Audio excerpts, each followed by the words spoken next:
है, middle level भी होता है और लोअर लेवल भी होता है। ठीक है, टॉप लेवल के फंक्शंस अपन ने कल डिस्कस कर लिए थे। ठीक है, कि टॉप लेवल के फंक्शंस क्या होते हैं, है ना। टॉप लेवल के फंक्शंस क्या होते हैं? टॉप लेवल का फंक्शन नंबर एक, कि उसी को ऑब्जेक्टिव सेट करना है, उसी को पॉलिसी प्रोसीजर डिजाइन करना है, उसी को मिडिल लेवल वालों की एक्टिविटीज ऑर्गेनाइज करनी है, उसी को असेंबल करने हैं, उन सब के लिए रिसोर्सेज। ठीक है, वेलफेयर और सर्वाइवल के लिए भी वही रिस्पॉन्सिबल है, बाहरी दुनिया के साथ लाइजन करने के लिए वो रिस्पॉन्सिबल है। तो ये सारी चीजें अपन ने डिस्कस करी थी। ठीक है, अब हम आगे बढ़ते हैं और आगे का कॉन्सेप्ट अब डिस्कस करते हैं। जो नेक्स्ट कॉन्सेप्ट है हमारे पास इसके अंदर, अभी सब लोग आए नहीं है पर अपन स्टार्ट कर लेते हैं। ठीक है, अब अपन आते हैं मिडिल लेवल मैनेजमेंट के ऊपर। ठीक है, नाउ मिडिल लेवल मैनेजमेंट का काम क्या होता है, आपका नेक्स्ट टॉपिक ये है। अच्छा, मिडिल लेवल में कौन आ गए? मैंने आपको बोले थे कौन कौन से लोग। परचेज मैनेजर, सेल्स मैनेजर, ठीक है, मार्केटिंग का मैनेजर, ह्यूमन रिसोर्स का मैनेजर। ये लोग जो जिनको हम बोलते हैं डिपार्टमेंटल हेड्स। ठीक है, इनको हम बोलते हैं क्या? Departmental heads. ये डिपार्टमेंटल हेड्स जो हैं ये आते हैं किसमें? मिडिल लेवल मैनेजमेंट के अंदर। तो जो भी डिपार्टमेंटल हेड्स हैं वो मिडिल लेवल मैनेजमेंट में फॉल करते हैं। और इन लोगों को करना क्या है? इन लोगों को सिर्फ ये करना है कि जो टॉप लेवल वाले ने क्या बना रखी है, प्लान्स बना रखे हैं, जो टॉप लेवल वाले ने क्या बना रखी है, पॉलिसीज बना रखी है, इनको उन प्लान्स और पॉलिसीज को क्या करना है? लागू करवाना है। ठीक है भाई, टॉप मैनेजमेंट तो खाली प्लान और पॉलिसी और ऑब्जेक्टिव बना के आपको दे देगा, लागू आपको करवाना है लोअर लेवल की मदद से, वो आपकी जिम्मेदारी, मिडिल लेवल की जिम्मेदारी है। ठीक है, अब इनके मेन काम क्या क्या होते हैं? तो देखो, अपने पास नंबर ऑफ लिस्ट दे रखी है, 6 काम दे रखे हैं। अगर आप 6 काम देखोगे, सबसे पहला तो ये लोग क्या करेंगे, जो भी टॉप मैनेजमेंट ने पॉलिसियां बनाई हैं उसको इंटरप्रेट करेंगे। इंटरप्रेट कर मतलब समझेंगे। ठीक है, और वो कम्युनिकेट कर देंगे किसको? लोअर लेवल को, क्योंकि वास्तविकता में जो काम करेगा वो कौन करेगा? लोअर लेवल वाला पर्सन। ठीक है, तो इनका काम क्या है मिडिल लेवल मैनेजमेंट का?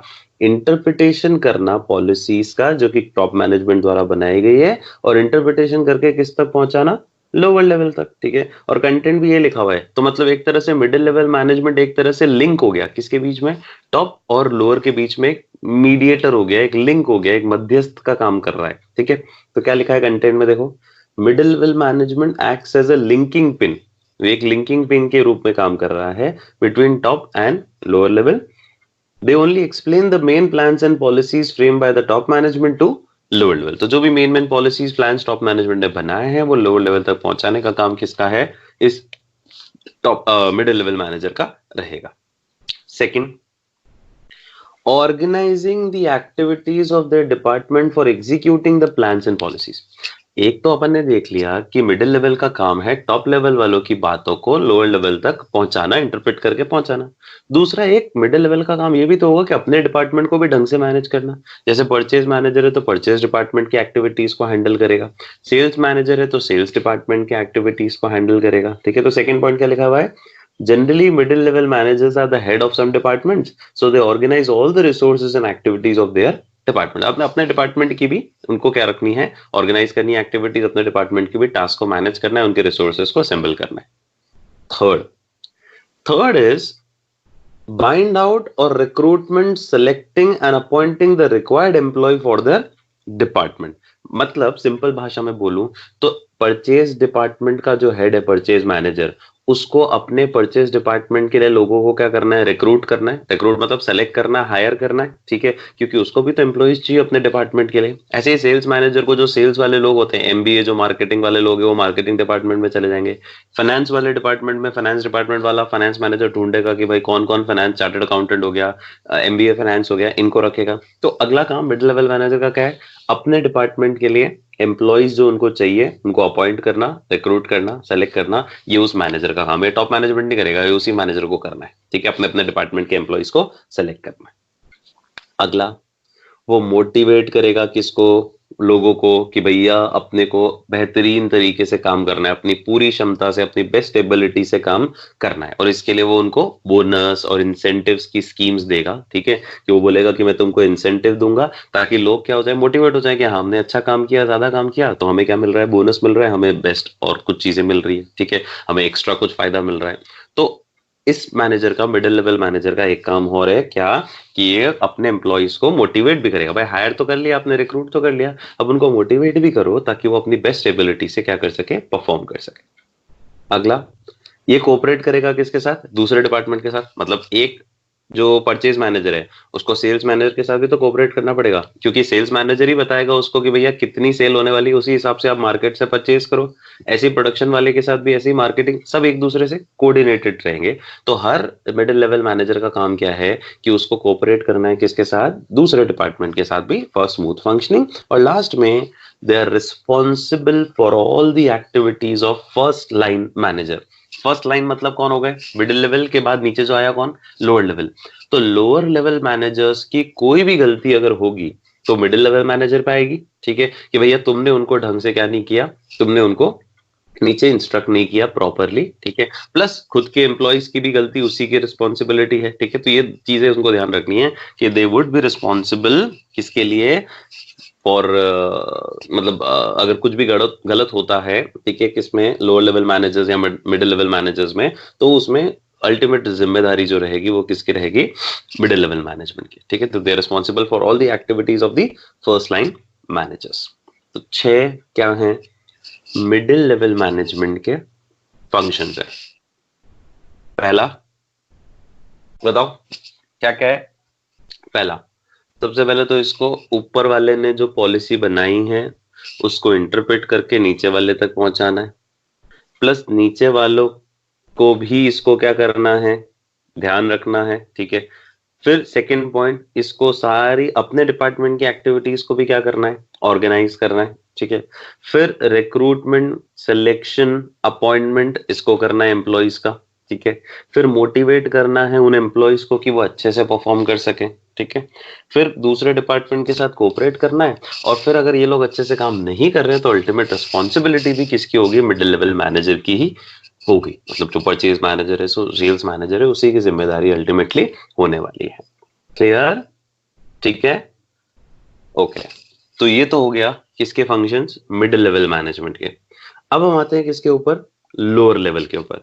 तो जो लास्ट लेवल है हमारे पास वो है लोअर लेवल, उसको हम सुपरवाइजरी लेवल भी बोलते हैं क्योंकि वो नीचे नीचे वाला लेवल है। ठीक है, उसको operational, day to day operation जहां परफॉर्म हो रहे हैं उसको हम ऑपरेशनल लेवल भी बोलते हैं। यहाँ कौन कौन आएंगे, तो यहाँ जो बेसिक जो लोग होते हैं, क्लर्क हो गया, सुपरवाइजर हो गया, और भी नाम दे रखे होंगे आपको उसमें, सुपरिटेंडेंट हो गया। ठीक है, फोरमैन जो सारी चीजों को कवर करता है, मैनेज करता है नीचे सबसे लोअर लेवल पे। ठीक है, मतलब इन मैनेजर्स का काम सिर्फ ये है कि इनको एक्चुअली उस काम को कैरी आउट करना है, एक्चुअली उन एक्टिविटीज को परफॉर्म करना है जो कि किसने बताई है इनको, टॉप और मिडिल ने जो इनको बताई है। टॉप ने मिडिल को बताई, मिडिल ने इनको बताई, तो इनको जो भी प्लान्स पॉलिसीज ऊपर से बताए गए हैं इनको एक्चुअली उसको क्या करना है, कैरी आउट करना है। मतलब वास्तविकता में जो लोग काम कर रहे हैं वो ये हैं, कौन, लोअर लेवल वाले। ठीक है, क्योंकि इनको सुपरवाइज करना है चीजों को, इनके लोगों को उन चीजों को एक्चुअली परफॉर्म करना है। ठीक है, तो ये लोग सबसे लोअर लेवल पे आते हैं। अब इनका काम क्या होता है लोअर लेवल मैनेजमेंट का, ठीक है, अब उसकी भी एक लंबी लिस्ट है। और खासकर लोअर लेवल का जो मैनेजर होता है, जैसे आपने ये देखा होगा कि जैसे कुछ लोग लेबर क्लास के हैं, तो लेबर क्लास में भी उनका एक हेड होता है। ठीक है, जैसे आपने ये देखा होगा घर बनते हैं, ठीक है, घर बनते हैं तो लेबर लोग ये सारी सीमेंट वेमेंट लगाते हैं, उनमें भी उनका एक हेड होता है, वो उसका मैनेजर है एक तरह से। ठीक है, उस मैनेजर की, जो लोअर लेवल मैनेजर है, जो ऑपरेशनल मैनेजर है, उसकी जिम्मेदारी क्या होगी वो आपसे यहाँ पर पूछ रहा है। ठीक है, कि लोअर लेवल मैनेजर की जिम्मेदारी क्या होगी। ठीक है, लोअर लेवल मैनेजर की क्या जिम्मेदारी है, मैं एक एक करके अब आपको पॉइंट बता रहा हूं, ध्यान से सुनना। ठीक है, पहला, इसको क्या करना है लोअर लेवल मैनेजर को, अगर इसके लेबर को कोई प्रॉब्लम हो रही है, मतलब इसके अंडर जो लोग काम कर रहे हैं उनको अगर कोई प्रॉब्लम हो रही है, तो उनकी दुविधाओं को, उनकी परेशानियों को किस तक पहुंचाना, मिडिल लेवल तक पहुंचाने का काम किसका होगा, उस लोअर लेवल के जो मैनेजर होगा, हेड होगा वहां का, उसका होगा। ठीक है, तो पहला पॉइंट, रिप्रेजेंटिंग द प्रॉब्लम्स और ग्रीवेंस। ग्रीवेंस का मतलब होता है सवाल। ठीक है, कोई क्वेश्चन है अगर है उनका, ठीक है, लोअर लेवल में लोगों का, ठीक है, तो उसको, उन प्रॉब्लम्स को, उन ग्रीवेंसेस को जो वर्कर्स की है, ठीक है, उसको किसके सामने ले जाना, मिडिल लेवल मैनेजमेंट के सामने ले जाने का काम किसका रहेगा, लोअर लेवल मैनेजर का रहेगा। भाई लेबर वाले लोग जो है, लेबर क्लास वाले वर्कर्स जो है, वो अपनी दुविधा किसको बताएंगे? उनके हेड को, ठीक है। और उनके हेड की जिम्मेदारी ये है, जो लोअर लेवल का मैनेजर है, कि वो सुपरवाइजर जो है उसको किसको पहुंचाना है? मिडिल लेवल मैनेजमेंट को। और लिखा भी आगे, since they are directly linked with the subordinate, so they are the right person to understand the problems and grievances of the subordinate. Subordinate मतलब वही लोअर लेवल वाले लोग। तो आप सीधे टॉप पे नहीं जाओगे, आप किस पे जाओगे? मिडिल वाले पे, ठीक है। मतलब आपको अपनी दुविधा किसको बतानी? मिडिल, क्योंकि वो आपसे डायरेक्टली कनेक्टेड है, ठीक है। और फिर मिडिल वाला आपकी बात कहाँ पहुंचा सकता है? टॉप मैनेजमेंट पे पहुंचा देगा, ठीक है। तो पहला काम जो सुपरवाइजर है, जो लोअर लेवल मैनेजर है, जो ऑपरेशनल मैनेजर, उसका क्या है कि अपने वर्कर्स की प्रॉब्लम्स को रिप्रेजेंट करना किसके सामने? मिडिल लेवल मैनेजमेंट के सामने। दूसरा काम क्या है?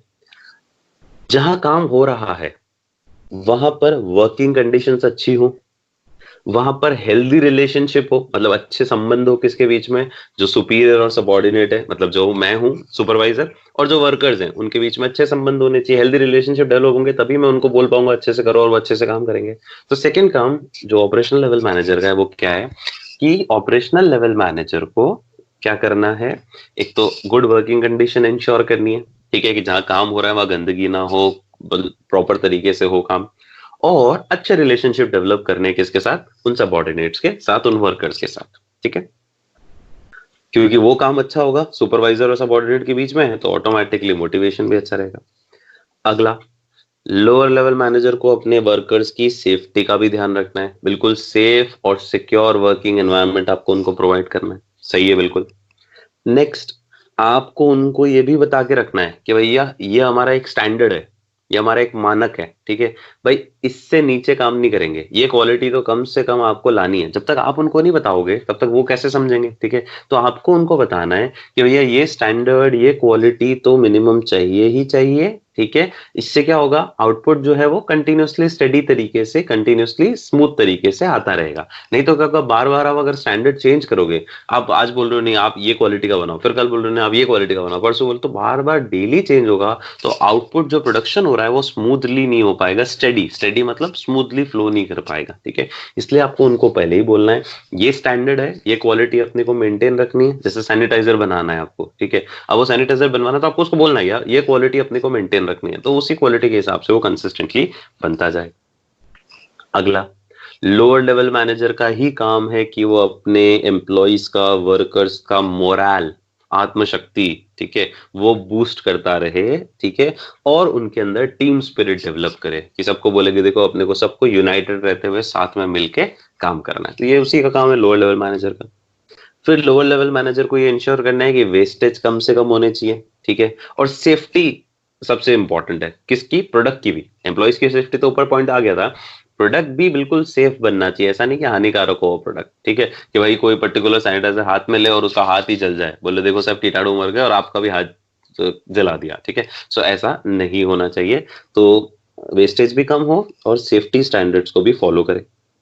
फिर अगला पॉइंट, लोअर लेवल मैनेजर का काम क्या है? उसको अपनी एक्चुअल वर्कफोर्स के साथ, मतलब वर्कर्स के साथ इंटरेक्ट करना है, और उनके इंस्ट्रक्शंस अगर उन्होंने कोई दिए हैं तो वो मिडिल लेवल तक पहुंचाने हैं, ठीक है। जैसे अपन ने पहला पॉइंट पढ़ा था, उनकी प्रॉब्लम्स ऊपर पहुंचानी, ऐसे कोई बात दूसरी भी है तो ऊपर पहुंचानी है आपको, ठीक है। और लास्ट में अल्टीमेटली आपके अंडर जो वर्कर्स काम कर रहे हैं, उनकी, उनसे जो भी प्रोडक्ट निकल के आ रहे हैं, उनकी क्वालिटी, क्वांटिटी ऑफ आउटपुट, उनकी लॉयल्टी आपकी ही जिम्मेदारी रहेगी। अगर वो कुछ भी गलत करते हैं तो जवाबदेह कौन होगा? लोअर लेवल मैनेजर जवाबदेह होगा। फिर लोअर लेवल मैनेजर ऊपर जाएगा, मिडिल लेवल मैनेजर को बोलेगा, मिडिल लेवल मैनेजर आगे ऊपर टॉप मैनेजमेंट को बोलेगा। आया समझ में फंडा? बहुत सिंपल सा फंडा है, ठीक है, कि लोअर लेवल मैनेजमेंट का काम क्या होता है। तीनों बहुत इजी है, कंफर्टेबल पॉइंट्स है, ठीक है। लोअर लेवल मैनेजमेंट का काम क्या होता है? लोअर लेवल मैनेजर का काम है, नंबर एक, उसको क्या करना है? नीचे वाले लोगों की जो प्रॉब्लम्स है, ग्रीवेंस है, वो मिडिल लेवल तक पहुंचानी है। प्लस नीचे वालों के साथ अच्छी रिलेशनशिप रखने हैं, गुड वर्किंग कंडीशन देनी है, सेफ्टी इंश्योर करनी है आपको उनकी, ठीक है। उनको पहले से बता के रखना कि भैया ये स्टैंडर्ड है, ये क्वालिटी स्टैंडर्ड है, कम से कम वेस्टेज होंगे, प्रोडक्ट भी सेफ बनना चाहिए, ठीक है। उनका एम्प्लॉयज का मोरल आपको समय समय पे बूस्ट करना है, उनके साथ लगातार बात करते रहनी है, ठीक है। और अल्टीमेटली आप जिम्मेदार होगे उनकी, उनसे जो भी क्वालिटी प्रोडक्ट आ रहा है, क्वांटिटी ऑफ प्रोडक्ट आ रहा है, उनकी लॉयल्टी, वफादारी के लिए सब आप जिम्मेदार होगे। अगर वो छोड़ के जाता है तो आपकी जिम्मेदारी मानी जाएगी। क्लियर? तो इन शॉर्ट हमने लॉजिक देख लिया, ठीक है। फिर उसके बाद एक छोटा सा टॉपिक आपको दिख रहा होगा कि focus of management function at different level. पर अभी अपन इसको छोड़ते हैं क्योंकि अपन को मालूम नहीं कि मैनेजमेंट के अंदर क्या क्या फंक्शंस होते हैं। 5 फंक्शंस होते हैं जो आगे के 5 चैप्टर्स हैं हमारे, प्लानिंग, ऑर्गेनाइजिंग, डायरेक्टिंग, स्टाफिंग और कंट्रोलिंग। तो कौन कौन सा लेवल क्या परफॉर्म करता है वो अपन बाद में डिस्कस करेंगे। आपको एक हिंट दे रहा हूं खाली अभी, ठीक है, कि मैनेजमेंट के अंदर 5 फंक्शंस होते हैं। सबसे पहले प्लानिंग करनी पड़ती है, फिर जो प्लान बनाया उसके हिसाब से रिसोर्सेज ऑर्गेनाइज करने पड़ते हैं। रिसोर्सेज ऑर्गेनाइज करने के बाद आपको क्या करना पड़ता है, स्टाफ हायर करना पड़ता है। स्टाफ हायर करने के बाद उस स्टाफ को डायरेक्शन देने पड़ते हैं, और डायरेक्शन देने के बाद आप ये चेक करोगे, कंट्रोल का मतलब ये होता है कि चेक करोगे कि जो जैसा प्लान बनाया था वैसा काम हुआ है कि नहीं हुआ है। तो जो मेन बड़े बड़े काम है कौन से वाले, प्लानिंग, ऑर्गेनाइजिंग, ये टॉप मैनेजमेंट कर लेगा। स्टाफ हायर करने का काम मैंने आपको अभी बताया था, परचेज मैनेजर का काम है वो, ठीक है, सेल्स मैनेजर का काम है। तो स्टाफिंग वाला काम कौन करेगा, मिडिल वाला, ठीक है। और डायरेक्शन किसको मिलेगा, लोअर लेवल वालों को, ठीक है। और कंट्रोलिंग हम किसकी करेंगे, लोअर लेवल वालों की, क्योंकि उन्होंने जो काम किया वो एक्चुअली प्लान के मुताबिक किया है कि नहीं किया। तो मतलब ऐसे बांट रखा है, पर अभी जाने दो इस पॉइंट को, ठीक है। अभी अपन इसको नहीं देखेंगे तो भी चलेगा, क्योंकि अपने को भी 5 फंक्शंस पढ़ने और थोड़े से समझने बाकी है। क्लियर? ठीक है। तो तीनों लेवल मैंने आपको बता दिए हैं। कौन से 3 level, top level, middle level और लोअर लेवल। टॉप लेवल का काम क्या होता है ये भी मैंने आपको बता दिया, ठीक है। मिडिल लेवल का काम क्या होता है ये भी मैंने आपको बता दिया, और लोअर लेवल का काम क्या होता है ये भी मैंने आपको बता दिया। तो 5-5 पॉइंट्स सबके अंदर के आपको याद करने हैं मिनिमम, ठीक है, ताकि आप आराम से आंसर कर सको अगर क्वेश्चन आए तो। केस स्टडी भी आ सकती है और डायरेक्ट क्वेश्चन भी आ सकता है कि फंक्शंस ऑफ टॉप मैनेजमेंट बता दो, फंक्शंस ऑफ लोअर बता दो और फंक्शंस ऑफ मिडिल बता दो, ठीक है। तो कोई दिक्कत इसमें यहां तक, कोई डाउट तो नहीं है। टॉप मिडिल मैंने आपको कैटेगरीज भी बता दी है कि टॉप में कौन आते हैं, board of director, CEO, CFO. Middle में कौन आते हैं, ये सारे डिपार्टमेंटल हेड्स, ठीक है, परचेज, सेल्स, मार्केटिंग सबके हेड। और लोअर में कौन आते हैं, सुपरवाइजर्स, फोरमैन, सुपरिटेंडेंट, क्लर्क्स, ये सब लोअर में आते हैं, ठीक है। तो ये हमने डिस्कस कर रखा है। Okay fine. तो अगला टॉपिक है अपना वही आ गया, कौन सा वाला, फंक्शंस ऑफ मैनेजमेंट। अब वो अभी मैंने आपको बोले 5 फंक्शंस अपने को पढ़ने हैं। तो यहाँ नहीं भी देखोगे तो चलेगा, ठीक है, क्योंकि अपने को पूरे पूरे चैप्टर है 5, ठीक है, हमारे 4th 5th 6th 7th 8th ये 5 चैप्टर्स है हमारे, ठीक है। सबसे पहले क्या करना होता है, प्लानिंग।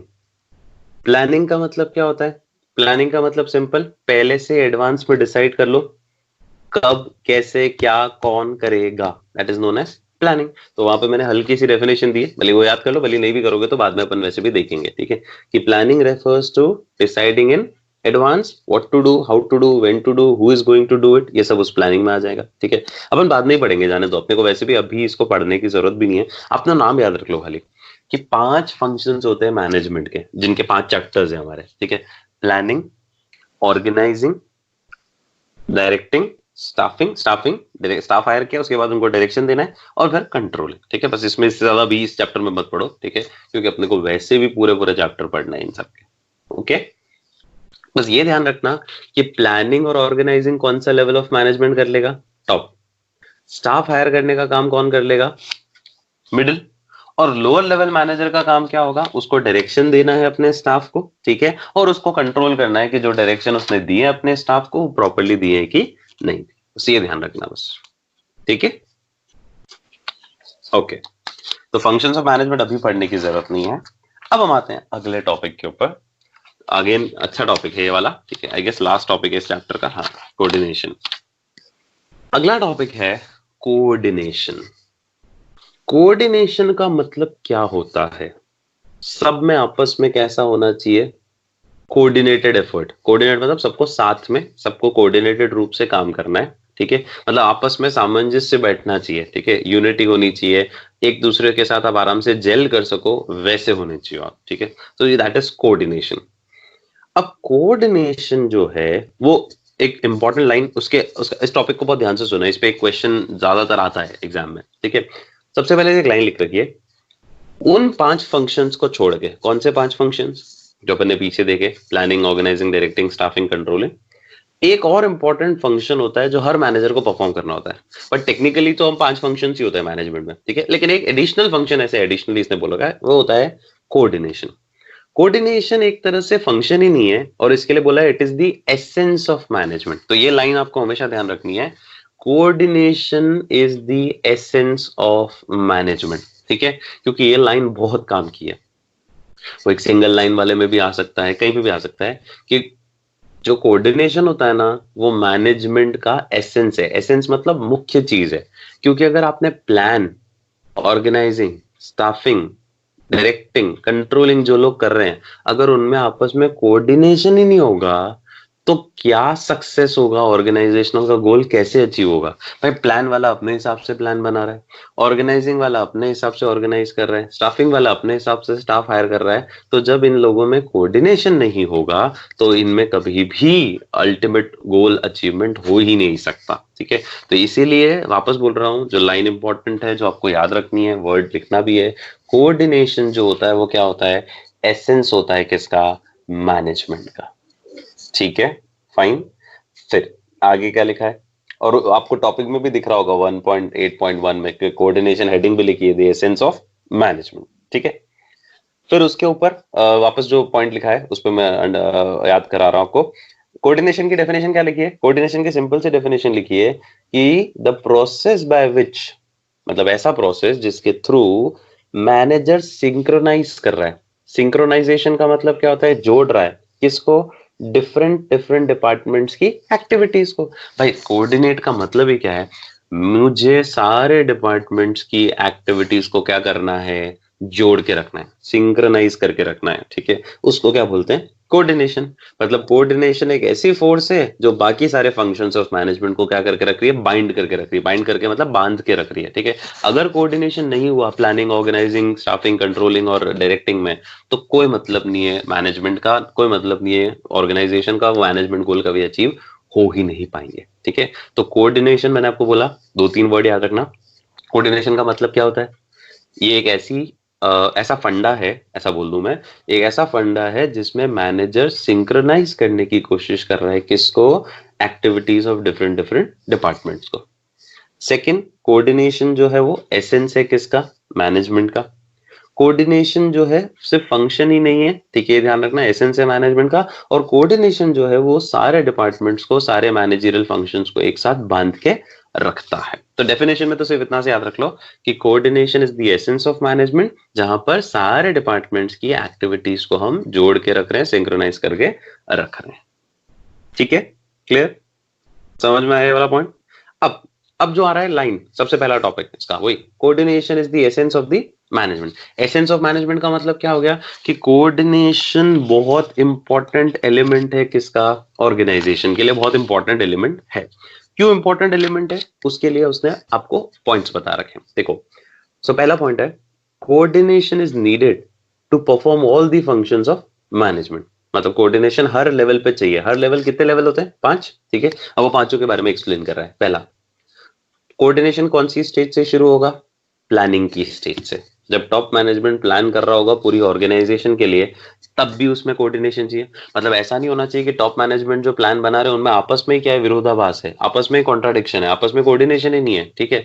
जैसे नरेंद्र मोदी कुछ और कह रहा है और उसका जो मिनिस्टर अमित शाह कुछ और कह रहा है, सब अलग अलग कह रहे हैं, तो फिर वो प्लानिंग ही कैसे हो पाएगी ढंग से, ठीक है। तो टॉप मैनेजमेंट में भी प्लानिंग करते समय कोऑर्डिनेशन चाहिए। प्लानिंग के बाद क्या आता है, ऑर्गेनाइजेशन बनाते हैं, ऑर्गेनाइजेशन का ढांचा बनाते हैं, पूरा का पूरा स्ट्रक्चर बनाते हैं। तो सेकंड स्टेज, प्लान के बेसिस पे ऑर्गेनाइजेशन स्ट्रक्चर डेवलप होता है, वहां पे भी कोऑर्डिनेशन चाहिए। फिर स्टाफ को आपको रिक्रूट करना है, सेलेक्ट करना है, ट्रेन करना है उस स्ट्रक्चर के हिसाब से, उस प्लान के हिसाब से, उसमें भी कोऑर्डिनेशन चाहिए। फिर उस प्लान को आपको एग्जीक्यूट करना है, एग्जीक्यूट करने के लिए क्या देना पड़ता है, डायरेक्शन। तो डायरेक्शन में भी कोऑर्डिनेशन चाहिए, ठीक है, सारे एम्प्लॉयज के बीच में। और लास्ट में जब आप कंट्रोल करोगे, लास्ट में कंट्रोलिंग का मतलब क्या होता है, 11 में भी पढ़ा है अपन ने। कंट्रोल का मतलब जो प्लान किया था और जो एक्चुअली हुआ है उसमें कहीं कोई डिफरेंस या डिस्क्रिपेंसी तो नहीं आ रही है। तो कंट्रोलिंग इंश्योर्स की कोई डिस्क्रिपेंसी नहीं आ रही है प्लान और एक्चुअल परफॉर्मेंस के बीच में। तो मतलब पहला पॉइंट तो मैं आपको ये बताना चाह रहा हूं इसके अंदर, कोऑर्डिनेशन एसेंस क्यों है।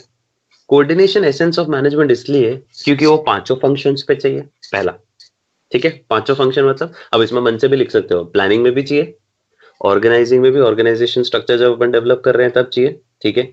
जब अपन स्टाफिंग कर रहे हैं, जब अपन डायरेक्शन दे रहे हैं और जब अपन कंट्रोलिंग कर रहे हैं, सब जगह अपने को क्या चाहिए, कोऑर्डिनेशन चाहिए ही चाहिए, ठीक है।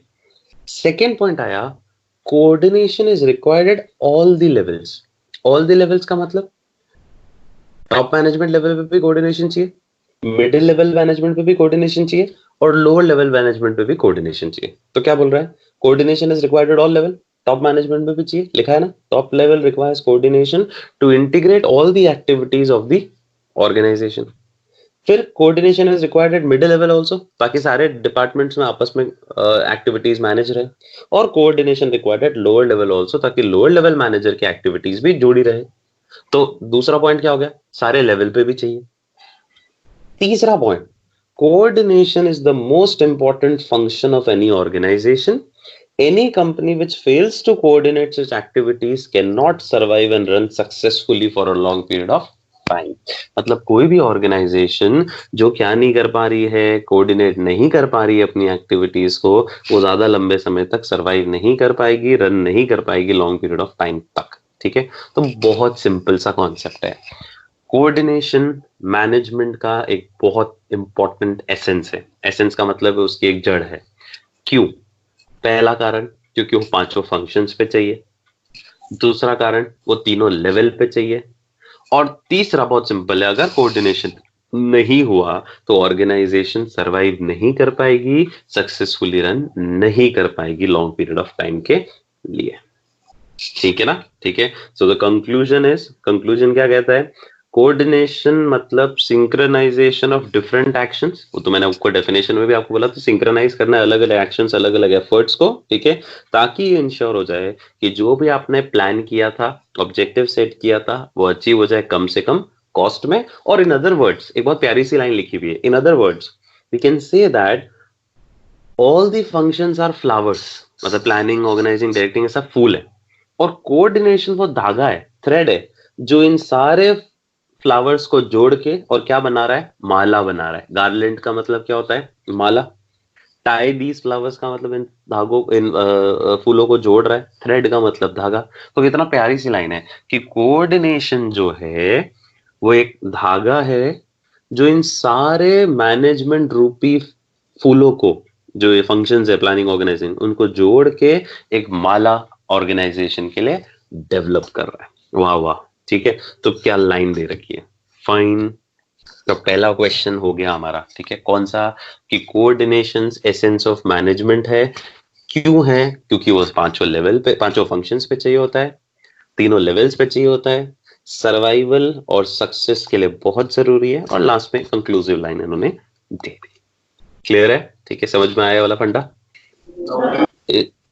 इसमें कोई डाउट तो नहीं है? ओके। दूसरा क्वेश्चन कोऑर्डिनेशन का क्या है, फीचर्स ऑफ कोऑर्डिनेशन, ठीक है। कोऑर्डिनेशन के क्या पूछ रहा है आपको, फीचर्स पूछ रहा है। 6 फीचर्स आपके सामने आपको दे रखे हैं, 6 फीचर्स आर देयर, ठीक है। इजी है, बहुत इजी है। देखो, कोऑर्डिनेट करने का मतलब ही क्या होता है, सब लोगों को मिलके काम करना है ना। कोऑर्डिनेट करने का मतलब ही क्या है, सब लोगों को मिलके काम करना है। तो मिलके काम करना है मतलब ग्रुप एफर्ट चाहिए, और ग्रुप एफर्ट में भी दो चीजें इंपॉर्टेंट के साथ आपको यूनिटी भी दिखानी। तो कोऑर्डिनेशन में ग्रुप एफर्ट्स भी चाहिए और यूनिटी भी चाहिए उन एफर्ट्स में।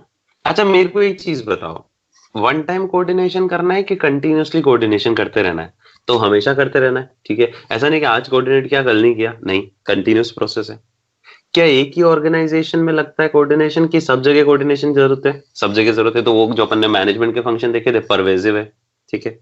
फिर कोऑर्डिनेशन किसकी जिम्मेदारी है? सारे मैनेजर्स के। अभी पीछे अपन ने देखा टॉप लेवल के भी है, मिडिल के भी और लोअर की भी है, ठीक है। और कोऑर्डिनेशन जो है डिलिबरेटली करना है, आपको आपको मन से करना है। आपके ऊपर जोर जबरदस्ती नहीं होगी कोऑर्डिनेट करवाने की, लेकिन अगर आप कोऑर्डिनेशन कराओगे नहीं अपने एम्प्लॉयज के बीच में, तो कंफ्यूजन होगा ही होगा, ठीक है। मैं कुछ और कह रहा हूं, ठीक है। रजत सर कुछ और कह रहे हैं, अर्पित सर कुछ और कह रहे हैं, ठीक है। तो हम में अगर आपस में कोऑर्डिनेशन नहीं होगा, ठीक है, तो कंफ्यूजन और कैओस तो होगा ही होगा, ठीक है। इसलिए ज्यादातर चीजें कोऑर्डिनेट करके और एक जना आपको बता देता है, नॉर्मली रजत सर आपको बता देते हैं, ठीक है, तो वो कंफ्यूजन और कैओस नहीं रहता है, ठीक है। तो हम कोऑर्डिनेटेड है। ऐसे ही तुम्हारे बीच में भी कोऑर्डिनेशन है कि भाई हाँ हमें 8 बजे आना है क्लास में, ठीक है, कोई 5 मिनट लेट आ रहा है, कोई 5 मिनट जल्दी आ रहा है, पर एटलीस्ट कोऑर्डिनेटेड हो कि आना है, ठीक है। तो ये लॉजिक जो है ये समझ में आना चाहिए। तो कोऑर्डिनेशन के कितने फीचर्स हैं? 6। मैं आपको ऐसे ओरली पहले समझा रहा हूँ, हेडिंग हेडिंग, फिर कंटेंट याद करते हैं, ठीक है। फिर ट्रिक चाहिए होगी तो ट्रिक भी सेट करेंगे इसकी, ठीक है। कोऑर्डिनेशन का पहला पॉइंट क्या हुआ, ट्रिक भी बना लेते हैं अगर कुछ बनानी होगी तो। सबसे पहला है कि इसमें ग्रुप एफर्ट चाहिए, और उस ग्रुप के एफर्ट में क्या होनी चाहिए? यूनिटी। फिर ये वन टाइम प्रोसेस नहीं है, कंटिन्यूस प्रोसेस है।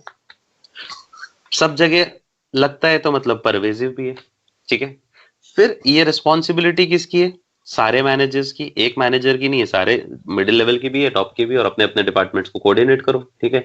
और लास्ट में ये एक डेलिबरेट फंक्शन है। डेलिबरेट का मतलब आपको खुद से करना है, डेलिबरेटली करना है, ठीक है, मन से करना है। आपके ऊपर कोई जोर जबरदस्ती नहीं करेगा इस पर्टिकुलर चीज के लिए, ठीक है। क्लियर? तो अब इसका अपन पहले कंटेंट भी पढ़ लेते हैं, तब तक मैं आपके लिए शॉर्टकट भी कोई डेवलप कर लेता हूँ इसके लिए, ठीक है, तो आपको फटाफट याद भी हो जाएगा। तो हम क्या पढ़ रहे हैं? नेचर ऑफ कोऑर्डिनेशन या फीचर्स ऑफ कोऑर्डिनेशन। पहला पॉइंट क्या लिखा हुआ है? Coordination integrates group effort. क्या लिखा है? There is no need for coordination when individual is working. भाई एक अकेला व्यक्ति काम कर रहा होगा तब तो वैसे भी कोऑर्डिनेशन नहीं चाहिए, खुद से कोई कोऑर्डिनेट करेगा वो, ठीक है। So the need for orderliness, orderliness का मतलब है सिस्टमैटिक काम हो। इंटीग्रेशन, ये जोड़ के रखना, कब आता है? जब मोर इंडिविजुअल्स आर वर्किंग, क्योंकि सारे इंडिविजुअल अलग अलग बैकग्राउंड से आते हैं, सबका अपना अपना स्टाइल ऑफ वर्किंग होता है, तो इसलिए सबको यूनाइटेड रखना जरूरी है ताकि सभी लोग एक कॉमन डायरेक्शन में आगे बढ़े। भाई सब अलग अलग प्रजाति के आए, ठीक है, सबको साथ में लेके चलना जरूरी है, ठीक है। और सबको साथ में तभी लिया जा सकता है जब सबके बीच में अच्छा सा हेल्दी सा कोऑर्डिनेशन होगा, ठीक है, ताकि सबको एक कॉमन डायरेक्शन में लेके जाया जा सके, ठीक है। तो ये ग्रुप एफर्ट है। इंडिविजुअल अकेला होता है तो वैसे भी कोई मतलब का नहीं। सेकेंड इज, सारे ग्रुप को एक साथ यूनाइटेड होके क्या करना है? आगे जाना है। नहीं तो क्या होगा? मैं किसी और डायरेक्शन में जा रहा हूँ, आप किसी और डायरेक्शन में जा रहे हो, ठीक है, तो फिर ऑर्गेनाइजेशन का गोल ही अचीव नहीं होगा। तो second is unity of effort. क्या लिखा है? Coordination always emphasise on unity of efforts of different individual, because अगर कॉन्फ्लिक्ट होगा एफर्ट्स में तो it can cause damage to the organisation. The main aim of every manager is to coordinate the activities and functions of all individuals to the common goal. तो हमारा main उद्देश्य क्या है? कि हमको सबकी एक्टिविटीज को एक कॉमन गोल की तरफ आगे लेके जाना है। फिर एक वर्ड और लिखा है, unity of direction. Coordination also ensures that all the departments are working hand in hand and create balance in all the department. It acts as a binding force in all the department. एक ही बात है, एक ही logic है भाई। HR, purchase, sales, finance, जितने भी लोग हैं सबको एक साथ क्या करना है? मिल के काम करना है, ठीक है। अगर एक भी व्यक्ति यूनाइटेड नहीं रहेगा, उसका एफर्ट किसी और दिशा में चला जाएगा, कॉन्फ्लिक्टिंग हो जाएगा, तो ऑर्गेनाइजेशन का गोल कभी अचीव हो ही नहीं पाएगा, ठीक है। Next is continuous process. वही मैंने आपको बोला था, इट्स नेवर एंडिंग फंक्शन, ठीक है। ये कंटिन्यूस फंक्शन है, कभी ज्यादा कोऑर्डिनेट करना है, कभी कम कोऑर्डिनेट करना है, डिग्री वेरी कर सकती है, ठीक है, कभी ज्यादा कभी कम, लेकिन करना तो हमेशा ही पड़ेगा। अगला परवेजिव यूनिवर्सल है। मैंने आपको बोला सारे लेवल पे चाहिए, सारे डिपार्टमेंट्स में चाहिए, सारे फंक्शंस में चाहिए, क्योंकि सारी एक्टिविटी एक दूसरे से जुड़ी हुई है। फिफ्थ, ये रिस्पॉन्सिबिलिटी किसकी है? सारे मैनेजर के। अभी पीछे अपन ने डिस्कस किया, ये सिर्फ टॉप मैनेजमेंट की नहीं है, ये सिर्फ मिडिल की नहीं है, ये सिर्फ लोअर की नहीं है, सारे मैनेजमेंट की रिस्पॉन्सिबिलिटी रहेगी। अब इसको मन से भी लिख सकते हो इसके कंटेंट को, ठीक है। एंड सिक्स्थ इज, ये एक डेलिबरेट फंक्शन है, दिल से करना है आपको, डेलिबरेटली करना है आपको, ठीक है। सो हर मैनेजर कोशिश करेगा अपनी एक्टिविटीज, ऑर्गेनाइजेशन की एक्टिविटीज को कोऑर्डिनेट करने की, ताकि कोई कंफ्यूजन या केओस मतलब वही गिच पिच ना हो काम, कोई कंफ्यूजन ना हो काम में, ठीक है, कोई लड़ाई झगड़े ना हो काम में, केओस ना हो काम में। इसलिए ये डेलिबरेट फंक्शन है, सबको मिलके करना है। तो कितने फंक्शंस हो गए? 6। कौन कौन से? ये ग्रुप एफर्ट है, यूनाइटेडली सबको करना है, कंटिन्यूसली करना है, परवेजिव है, सब जगह मौजूद है, रिस्पॉन्सिबिलिटी है सारे मैनेजर्स की, और डेलिबरेटली आपको ये काम करने हैं, मन से करने हैं, ठीक है। तो अब इसकी ट्रिक जो है मैं आपके लिए एक बार बना देता हूं, कोऑर्डिनेशन की बात कर रहे हैं अपन, ठीक है। तो कोऑर्डिनेशन जो है किसके बीच में चाहिए होता है? ग्रुप के बीच में चाहिए होता है, ठीक है। और ग्रुप जब कोऑर्डिनेट करेगा, ठीक है, तो ग्रुप, अच्छा इसको मैं ना आपको कहानी की जगह में ऐसे कहानी सुना देता हूँ, बहुत इजीली याद हो जाएगी, सुनना ध्यान से, ठीक है, और बाद में लिख भी लेना रिकॉर्डिंग सुन के। सुनो, कोऑर्डिनेशन किस में चाहिए? एक व्यक्ति में, किस ज्यादा होंगे तब, तो आपका आंसर होगा ज्यादा होंगे तब। तो ज्यादा होंगे मतलब ग्रुप होगा तब। और ग्रुप में कोऑर्डिनेशन कैसे होता है? जब एक दूसरे से सब हाथ में हाथ पकड़ के आगे बढ़ रहे हैं, तो यूनिटी चाहिए, ठीक है। अच्छा, हाथ में हाथ कितनी देर तक लगा के रखना है? ठीक है, तो हाथ में हाथ हमेशा रखना है आपको, ठीक है, क्योंकि आपने हाथ तोड़ा तो रिश्ता टूटेगा, ठीक है। तो हाथ में हाथ हमेशा रखना है, और हमेशा रखना है मतलब ये सब जगह रखना है। आप चाहे पार्क में घूम रहे हो तब भी आपको हाथ में हाथ डाल के ही जाना है, ठीक है। आप कहीं शादी में जा रहे हो तो भी आपको हाथ में हाथ रख के जाना है, ठीक है। नहीं तो अगर आपने अपनी जीवन संगिनी का हाथ तोड़ दिया, छोड़ दिया, तो वो किधर पार्क में भी घूम सकती है, किधर दूसरी शादी में भी घूम सकती है, ठीक है। तो वो परवेजिव भी है, सब जगह रखना है और कंटिन्यूसली रखना है, ठीक है, फाइन। अच्छा, दिल से रखना है, आपका भले मन नहीं कर रहा हो, ठीक है, पर मन तो बनाना पड़ेगा, रखना पड़ेगा, ठीक है, डिलिबरेट है। और ये रिस्पॉन्सिबिलिटी किसकी है? सारे हस्बैंड्स की है, सारी वाइफ्स की है, कि वो अपने अपने रिस्पेक्टिव फियांसे या अपने अपने स्पाउस का हाथ पकड़ के रखें। कोऑर्डिनेशन उनमें नहीं होगा तो अल्टीमेटली नुकसान ऑर्गेनाइजेशन को, उस परिवार को, उस पर्टिकुलर घर को होगा। वाह, क्या एग्जाम्पल बना है, ठीक है। तो लॉजिक समझ में आ गया। ग्रुप है, पंडित जी ने बनाया था, यूनिटी, दोनों ने हाथ में हाथ रखा था, ठीक है। कंटिन्यूसली चला के रखना है, क्योंकि वचन भी दिए थे कि हाँ चला के रखेंगे, ठीक है। फिर हमेशा रखना है, परवेजिव है, सब जगह रखना है, चाहे किधर भी जाओ, ठीक है। सारे हस्बैंड्स की या सारी वाइफ्स की रिस्पॉन्सिबिलिटी है, ठीक है। और ये डेलिबरेटली रखना है, भले आपका कभी मन नहीं भी कर रहा तो भी रखना पड़ेगा, ऑप्शन नहीं है आपके पास, ठीक है। समझ में आया? ठीक है। तो ये ऐसे कहानी से भी याद कर सकते हो आप लोग, ठीक है। कोऑर्डिनेशन के फीचर्स हैं। And the last topic for the day and for this chapter, ताकि हमारा चैप्टर कंप्लीट हो जाएगा, इज कोऑर्डिनेशन की क्या पूछ रहा है? इंपॉर्टेंस, कि कोऑर्डिनेशन क्यों इंपॉर्टेंट है, क्या इसकी जरूरत है, नीड फॉर कोऑर्डिनेशन, ठीक है। तीन बहुत सिंपल से इसके रीजंस हैं, मैं आपको तीनों रीजन बहुत आसानी से समझा देता हूं। पहला reason is growth in size, मतलब ऑर्गेनाइजेशन जैसे जैसे बढ़ेगी, कोऑर्डिनेशन की इंपॉर्टेंस और जरूरत भी वैसे वैसे क्या होगी? बढ़ेगी। क्योंकि बड़ी ऑर्गेनाइजेशन में लोग ज्यादा हैं, लोग ज्यादा है तो उनके बीच में कॉन्फ्लिक्ट्स नहीं होने चाहिए, कोऑर्डिनेशन वहां बहुत जरूरी। तो कोऑर्डिनेशन की जरूरत कहाँ है? जहां ऑर्गेनाइजेशन की साइज क्या हो रही है? बढ़ रही है। तो पहला point, the need for coordination increase with the increase in the size of the organization, because in large organization there are large number of persons working, each individual has his own needs and objective, so there is more need to bring together or synchronize the efforts of these employees towards common goal, ठीक है। Organisation की efficiency भी तभी आएगी जब ये individual goals और organisation के गोल्स क्या होंगे? हार्मोनाइज्ड होंगे कोऑर्डिनेशन के थ्रू। मतलब इंडिविजुअल किसी और रास्ते पे जा रहा है, ऑर्गेनाइजेशन किसी और रास्ते पे जा रही है, तो गड़बड़ होनी होनी है, इसलिए वहां पर तो ये कोऑर्डिनेशन की जरूरत ज्यादा है, नंबर एक। नंबर दो, फंक्शनल डिफरेंशिएशन। आपने देखा है हर ऑर्गेनाइजेशन में अलग अलग डिपार्टमेंट्स होते हैं, अलग अलग डिविजन्स होते हैं, अलग अलग सेक्शंस होते हैं, जैसे purchase department, sales department, production department, marketing department. हर डिपार्टमेंट अगर अकेले काम करने लग गया अपने हिसाब से, तो ऑर्गेनाइजेशन का ऑब्जेक्टिव कभी अचीव हो ही नहीं पाएगा। तो इन सारे डिपार्टमेंट्स में क्या चाहिए? कोऑर्डिनेशन। भाई सब अपने अपने तो एक्सपर्ट है खुद की फील्ड में। फंक्शनल डिफरेंशिएशन का मतलब क्या हुआ? कि सारे फंक्शंस अलग अलग हैं, अपनी अपनी फील्ड में सब काम कर रहे हैं, लेकिन सबको मिलके भी तो काम करना पड़ेगा। अगर परचेज डिपार्टमेंट वाला सेल्स डिपार्टमेंट से छुपाएगा कोई चीज, सेल्स डिपार्टमेंट वाला मार्केटिंग से छुपाएगा, तो कुछ भी गोल अचीव नहीं हो पाएगा। So the second point is functions भी डिफरेंशिएटेड है ऑर्गेनाइजेशन में। एक ही बंदा सारा काम कर रहा होता तो कोऑर्डिनेशन की जरूरत नहीं पड़ती, लेकिन अलग अलग लोग अलग अलग काम कर रहे हैं और उन सब में कोऑर्डिनेशन की जरूरत है, क्योंकि फंक्शंस डिफरेंशिएटेड है, ठीक है। तो फंडा क्या कह रहा है? The functions of an organization are divided into different departments, sections, division, and each department works in isolation by giving more importance to its objective. But in actual practice, these departments are interlinked and interdependent.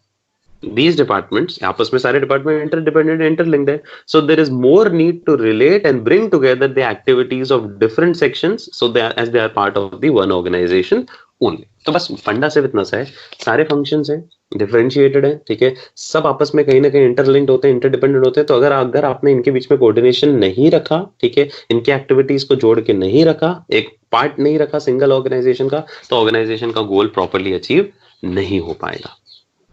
Clear? और तीसरा और आखिरी point है specialisation. आज की large और modern organisation में high degree of specialisation होती है। हाई डिग्री ऑफ स्पेशलाइजेशन का मतलब एक्सपर्ट्स होते हैं, स्पेशलिस्ट होते हैं सब। अच्छा, हर एक्सपर्ट को लगता है कि वो जो कह रहा है वो सही है। सब डेढ़ होशियार होते हैं आजकल, ठीक है, क्योंकि स्पेशलाइजेशन बहुत आ गई है। तो हर एक्सपर्ट को लगता है कि वो क्वालिफाइड है और वो जो डिसीजन ले रहा है वो सही ले रहा है, वो सही दिशा में ले रहा है, ठीक है। और ऐसे बहुत सारे स्पेशलिस्ट काम कर रहे हैं।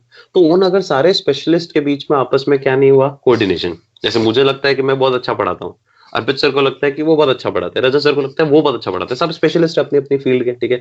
अब मुझे लग रहा है मैंने जो आपको डायरेक्शन दिया वो ज्यादा सही है, अर्पित सर को लग रहा है उन्होंने जो आपको डायरेक्शन दिया वो ज्यादा सही है, रजत सर को लग रहा है उन्होंने जो डायरेक्शन दिया वो ज्यादा सही है। अब कंफ्यूजन क्या हो गया कि सब अपने अपने फील्ड के एक्सपर्ट्स हैं और सबको लग रहा है कि अपना डिसीजन सही है। तो बेटर है इनके बीच में क्या होना चाहिए, कोऑर्डिनेशन, ताकि ऑर्गेनाइजेशन को नुकसान ना हो, ठीक है। क्योंकि अगर सब लोग अपने अपने तरीके से काम करने लग गए ना, तो वही कैओस और कंफ्यूजन होगा ही होगा। इसलिए वहां पर ये जरूरी है कि इन सारे स्पेशलिस्ट की एक्टिविटीज को क्या किया जाए, कोऑर्डिनेट किया जाए एक कॉमन डायरेक्शन में, ताकि इन सब स्पेशलिस्ट का फायदा ऑर्गेनाइजेशन को मिल सके।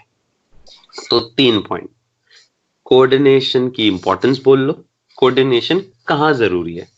पहला, जब ऑर्गेनाइजेशन की साइज बढ़ रही है तो वहां चाहिए।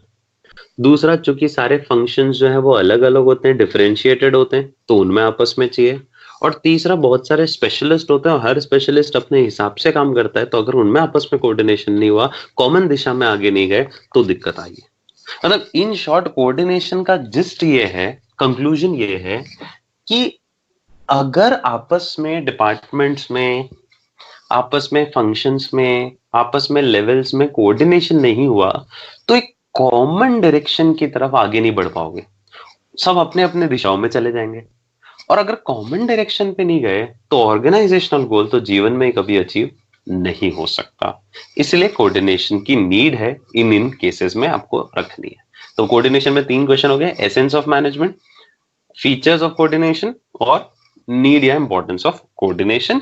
और ये कोऑर्डिनेशन का फंडा हमारा खत्म होता है, और इसी के साथ ये चैप्टर जो है हमारा फर्स्ट।